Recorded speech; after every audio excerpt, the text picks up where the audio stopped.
How and why did you decide to write an anti-Islamic book? How was your life in regards to faith? What did you believe in? What was your heaviest and most regretful expression that you used for Islam? What was the reaction of the people around you when you became Muslim? I thought to myself, Islam is a lie. Islam is a danger. I got over 2,000 death threats. And in the end, I decided to write an anti-Islam book. God, give me a sign so that I 100% sure know this is the way. I couldn't sleep for it for 2 days. I couldn't accept it. It was so strange. Assalamu alaikum, Brother Joram van Klaveren. Thank you for accepting our invitation, and we are happy to have you with us. I want to first ask you, who is Joram? Walaikum salam, Ahmed. Thank you very much for the invitation. It's a great honor for me to be here. Joram van Klaveren was born on January 23 in 1979 in Amsterdam, in a pretty regular family: father, mother, brother, another brother, younger, a sister, a cat. In Amsterdam, I was born and raised there. We're a practicing Protestant family. After I finished high school, I studied comparative religion. I was a teacher for a few years. There happened a lot of things in the Netherlands, especially in my life. Also, when I look at the bigger picture when it came to Islam, I became politically active for the Freedom Party. I became a member of parliament. And in the end, I decided to write an anti-Islam book, which started as an anti-Islam book, changed into this search for God, and it ended up me becoming a Muslim. How was your life in regards to faith? What did you believe in? Before I was a Muslim, I was a Protestant Christian from the Reformed Church. We read from the Bible, we all got biblical names, we were all baptized, we went to church, etc., etc. So we're pretty Christian in that way, in that sense. Of course, I believed that there is a creator, I believed in heaven, hell, I believed in angels, revelations, and of course what separates the Christians from the Muslims is that I believe that Jesus Christ was the Son of God. In a more philosophical way, I believed he was God himself, of course. I believed in the resurrection and crucifixion of Christ, of course. And I believed in the atonement.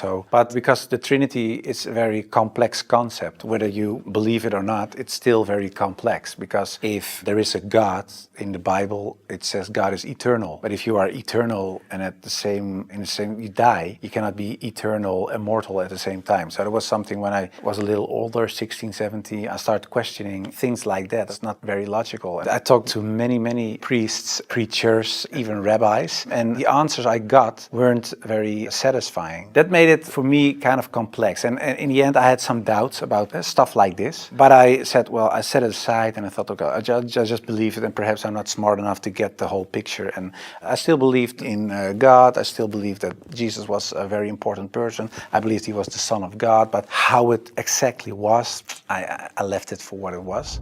How and why did you decide to write an anti-Islamic book? After high school, I went to university and I did comparative religion. And the remarkable thing, I think, was that the first day of me going to college was September 11, 2001. Already thought, okay, these Muslim guys are kind of crazy and this religion isn't the truth. Then a few years later was this guy in the Netherlands called Theo van Gogh. He was a famous filmmaker and he was killed in the street. He was shot and they tried to slit his throat and they put a knife in his stomach with a letter on it for another girl, Ayaan Hirsi Ali, and it said, "You are next." So it strengthened my anti-Islam feelings in such a way that I thought, well, I have to become politically active to do something and stop this evil of harming our country. You started politics because of Islam. Yeah, and that really had to do with Islam. That was the reason that I wanted to write a book, to explain to people why Islam was a danger for the world. When I was writing my book, like I said earlier, the questions, the doubts I had about Christianity popped up again. And that was about truth, of course, because I was a believing Christian guy. And yeah, the Christian questions I had in the end were answered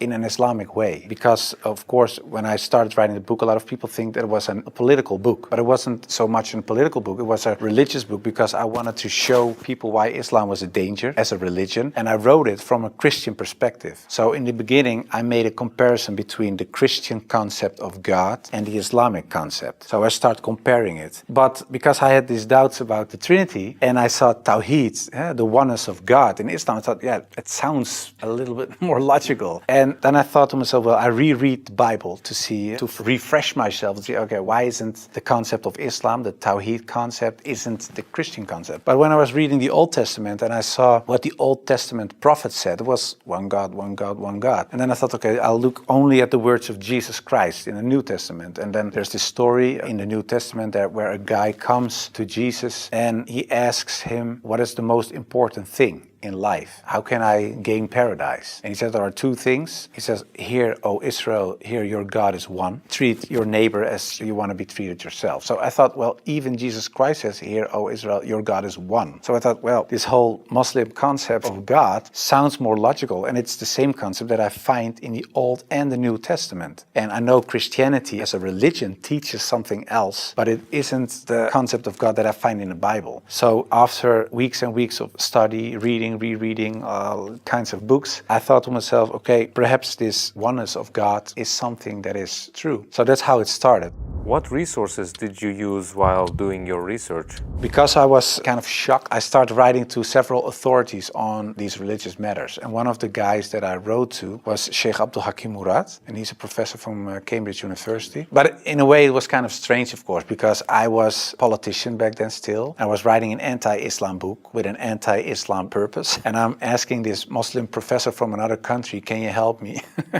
So I told him I'm writing a book. I have a lot of questions. So I was very plain why I thought, why is Islam promoting terrorism? Why is anti-woman? Why is anti-Christian? Anti-whatever. After, I think, 6 weeks, he sent me a very extensive email. And he started explaining, directly answered a lot of my questions. But he also told me, you have to read this article, read this book, read that book, ask this person. And so he was very extensive in his way of explaining. But in the end, after I read all these books and articles and made a comparison between prophets from the Old Testament with Muhammad, peace and blessings be upon him, I had no arguments anymore to say they are prophets and he is not. And I thought to myself, well, if I accept Moses on these grounds and I cannot accept the prophet, then there is something else. So I thought, why don't I think he is a prophet? And I thought, oh, perhaps because he had many wives. But then again, when you look at Solomon or you look at King David, Abraham, there are a lot of people in the Old Testament that had more wives. And when you look at even outside of the religious books,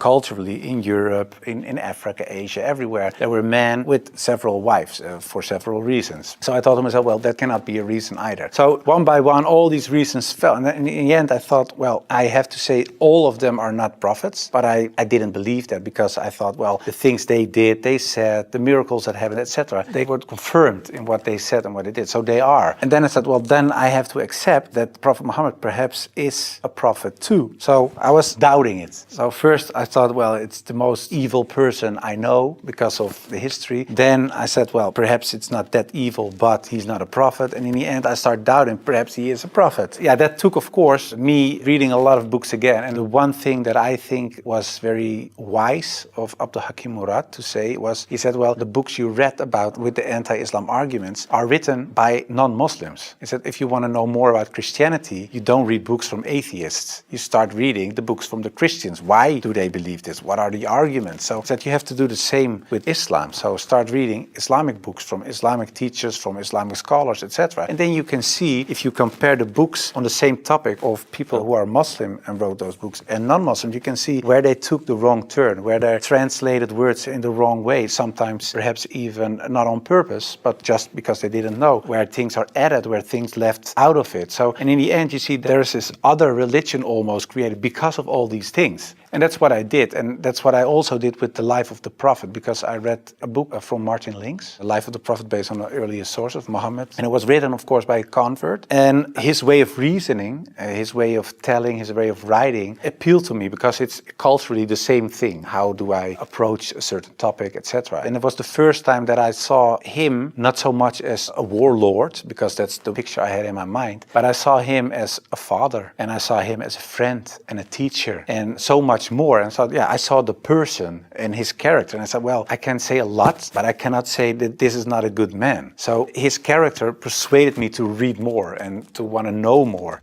What surprised you the most while doing your research? The story about Hind, there was something that, like a switch, like I had to change. And it was because I thought Hind was the wife of one of the enemies, Abu Sufyan. And in a way, they gave money to kill Hamza, the favorite uncle of the Prophet. And that was what happened on the battlefield. He got killed. They even paraded with his ears and cut off his nose and horrible stuff. So the Prophet was deeply sad, of course, of what happened. And years later, he became powerful. He came in power in Mecca. And then there was Hind. And I was reading this book and I thought, okay, now she gets crucified or her head gets cut off or something like that. But he said, well, I cannot look at her right now, but everybody is forgiven. And if you want to stay here and live among the Muslims, it's possible. If you don't want that, you can go. But bloodshedding is over now. And I thought to myself that she was forgiven. If you can forgive someone who kills a relative, especially a favorite uncle of you, even starts parading with parts of his body to show other people that she humiliates you and whatever you stand for, that means you have such a great character. It's very special. It's something you don't see. And that's what he did. So I thought to myself, well, it was a really special guy. And when I thought that, I thought, well, I have these arguments for him being a prophet. I see his character. I see the way he treated other people. I see how he treated his enemies. I think he is a prophet. But then I thought to myself, whoa, that's horrible. Because I already accepted this oneness of God. And now I say he is a prophet. If I say there is only one God and Muhammad is his prophet, that's almost Shahada. So I thought to myself, okay, let's close the books. Stop. This is going in the wrong direction. And of course, I wasn't that anti-Islam anymore because of what I read, what I saw, and what I experienced. What I tell you now, it sounds a little like a fairy tale, but it really happened. In the end, there were all these books at the table. And when I had this feeling of, yeah, okay, this is Shahada in a way, I thought, well, I put all the books away and I put the books on the highest shelf. But there were so many books that a lot of books fell off the shelf. And one of the books that fell off the shelf was the Quran. And when I picked it up, my hand was on a page with Surah 22, Ayat 46. And it says, it's not the eyes that are blind, but the hearts. And I thought to myself, that really is my problem, because it wasn't the eyes. I really could see what I written down myself. Nobody forced me to write this book. Nobody said you have to write this or that. I started writing myself and I could see it with my own eyes, but I still couldn't accept the fact that I said he is a prophet, there is this one God. I just couldn't. So it wasn't my eyes that were blind, but it was really my heart. I couldn't accept it. I think my nafs or whatever, my ego, I couldn't accept it. And I said, well, God, I don't care if it's the God from the Bible or the Quran, give me a sign or something so that I 100% sure know this is the way. And I went to bed, but when I woke up, I felt very secure in myself. I really felt very secure. I've never been more secure about anything else. The whole anxiety or the whole doubting issue, it disappeared like snow for the sun. And I thought to myself, well, I think I'm a Muslim. Well, and then of course I had to tell other people. What was the reaction of the people around you when you became Muslim? Assalamu alaikum, brothers and sisters. We saw that 80% of our audience, including this video, are not subscribed to our channel. As you know, we are a non-profit organization and advertisements are disabled on our videos. So the only reason we are asking for this is to spread the truth. It may seem like a small act, but inshallah, it may be a means of guidance for many people. Now let's click the subscribe button and let's together walk towards eternity.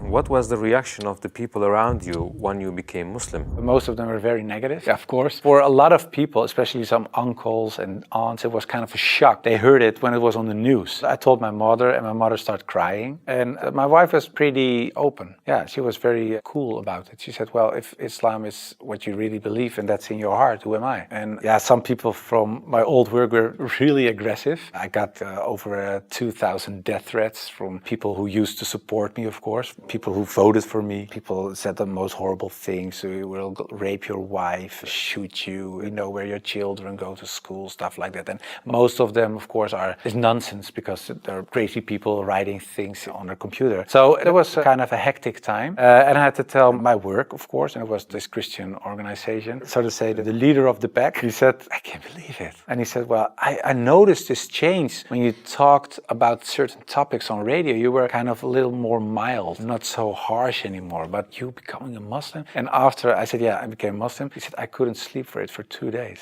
I couldn't accept it. It was so strange. But the hardest part for me was telling my grandfather, because my grandfather was dying and he was 93, 94 years old and he was on his deathbed at home. I had to tell him, and my mother told me, yeah, you have to tell your grandfather. It was her father.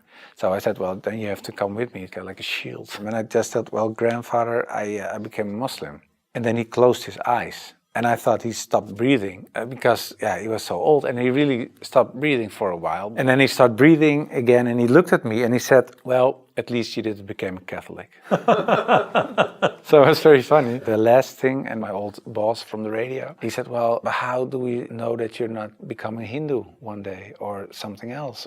And I told him, well, I never chose a religion one time. And it was when I became a Muslim. Before that, I didn't choose my religion. I was born in a Christian family. I was raised in a Christian way. And I'm very grateful for all the good things that it brought me. But it was not my decision. And the only time I made a decision was me becoming a Muslim. And it was the most, like I said, I think the most important decision I made. And it was the most rational decision I made. I never took years and years to decide one thing, only becoming a Muslim. How did you feel when you made your first Salah? It's, of course, a beautiful moment, but very strange as well. Because as a Christian, you're not used to pray like that. You pray with your hands together and perhaps on your knees in front of your bed or something. But I think it's very beautiful that you really prostrate. So you really bow down in the deepest way for your Lord. So that's a very humbling, beautiful thing, I think. And that, yeah, it made me feel very happy.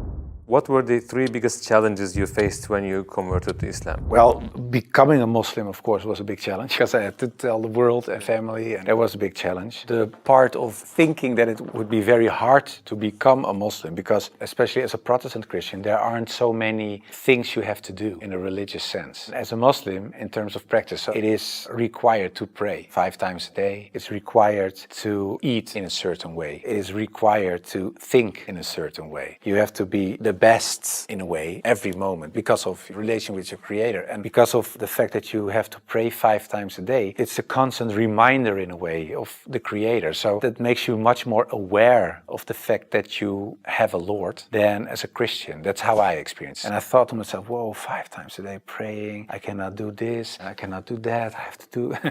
So that made it hard in the head. But after I became Muslim, it wasn't hard at all. Are you raising your kids as Muslims? Well, you try, of course. I don't know, when you're really raised as a Muslim, I think it's a very difficult job, especially in these times. Of course, when I married, I wasn't a Muslim. You promise in a way that you raise your children as Christians. So after I became Muslim, I'm not raising my children as Christians, of course. If the kids have questions about Christianity, they ask my wife, they get Christian answers. And if they come to me, they get Islamic answers. But most of the time, she says, ask your father. And my wife cooks halal for everybody. So that's very sweet. She says, well, I'm not going to cook 5 meals, so everybody eats the same. You want halal, everybody eats halal. So in a way, it's like an organic process. What was your heaviest and most regretful expression that you used for Islam?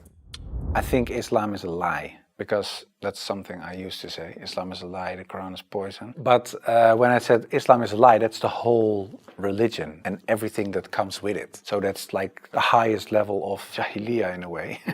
Yeah, that's something I regret because it was like an umbrella and everything else was under this concept of Islam is a lie because that was the core thought. And of course, I do blame myself, and I know there are a lot of people out there not practicing Muslims that do so. And in a way, I understand it because in a political sense and in a social, cultural sense, everything I said and done is still there. I sometimes even hear arguments from people in my old party that I offended in a way. Yeah, that's something that bothers me, and that's one of the reasons that we founded an organization. It's called the IXC, Islam Experience Center, and we go to schools, primary school, high school, college, universities, but also to departments of the government, other social organizations, churches, to take away misconceptions about Islam, to share the message, to show Islam in its true colors. And we do it by virtual reality with the glasses, so it's a very fun experience as well. And we try to erase in a way the things I said and done in the past. How should people research about Islam? Do you advise just searching at Google? No, I would certainly not advise Google. It's the last thing I would advise. I said shut down the computer. No, I think it's very important that people read books, real books with pages and stuff. I would recommend Muhammad, His Life Based on the Earlier Sources of Martin Link's, the book I talked about earlier. It's a green book. And I think it's very important for people not just dive into the Quran, because it's a very complex book. And if you don't have anybody who can teach you what you read, especially most of the people who don't know anything about Islam are not fluent Arabic, classic Arabic speaking people. So you will read an interpretation of the Quran or a translation, and most of the time that's not the real deal, of course. So I would advise people just to study the Sirat, study the character and the life of the Prophet, because that's what the tradition teaches us as well. His life was the Quran. He was the living Quran in a way. Just study his Sunnah, and I think that is the best way of discovering Islam. What would you like to say as your final comments? I became much more happy after I became Muslim. So I would like to invite everybody to become Muslim, just because it brings peace to your soul and peace to your heart. It is the truth. It resonates with heart and soul. At least look at it from an Islamic perspective. Try to read and study the life of the Prophet. Try to understand what the Muslims believe. Not so much the behavior of Muslims, because there are a lot of Muslims that don't live like Muslims, including myself. I don't always live like a Muslim. I should, we all do, but you should look at the example of all examples, and it was the Prophet. And if you study his life, perhaps you find guidance that leads you to the truth.